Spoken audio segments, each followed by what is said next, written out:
If you revisit the markets and see what has happened today sectorally, Nifty Bank has been a very strong gainer. It's not only been today, it's been over a couple of sessions as well.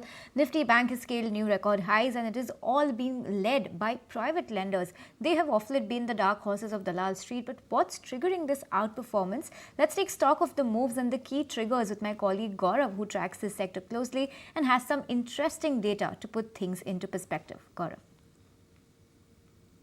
Well, yes, today we saw Nifty reaching its all-time high level, and the key highlight here was that the private banks, because leading contributors in Nifty were private banks, and even if you look at Nifty Bank Index, that also reached its all-time high level. It breached the 52,000 mark that we had been waiting for, and the reason being that when we talk about private banks, there are certain triggers which are actually leading to this outperformance of the private banks, and first one is the valuation.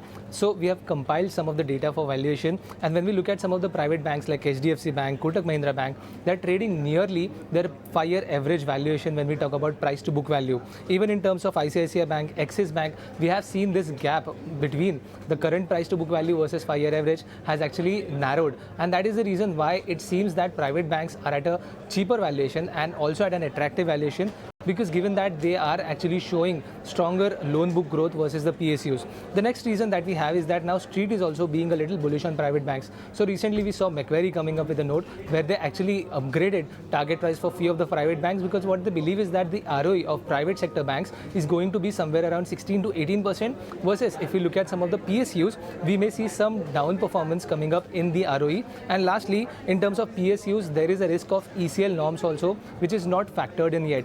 When we talk about valuations also for PSUs, we have got some of the PSUs like Bank of Baroda, Union Bank, Canara Bank, who are trading almost twice the 5-year average price to book value when we compare it with the current price to book value.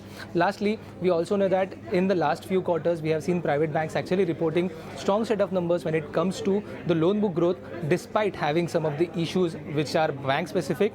But given that this performance is expected to continue for private sector banks, this could be another reason why we are seeing this buying coming up in private sector banks. So definitely watching out on what happens in private sector banks, because if you look at the performance also, from 4th June we have got HDFC Bank, Bandhan Bank, IDFC Bank, Federal Bank, who have actually performed very well.